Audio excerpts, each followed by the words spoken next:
بالعدل والشفقة وعلى الرعية الإنصاف بحسن السيرة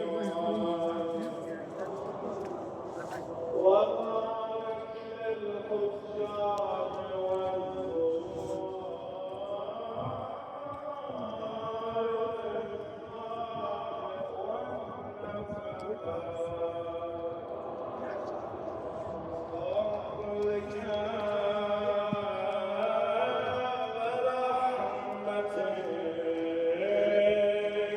يا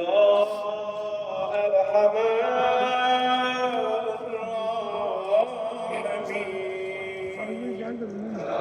الراحمين हमें साथ में जाना चाहिए जब बच में चाहिए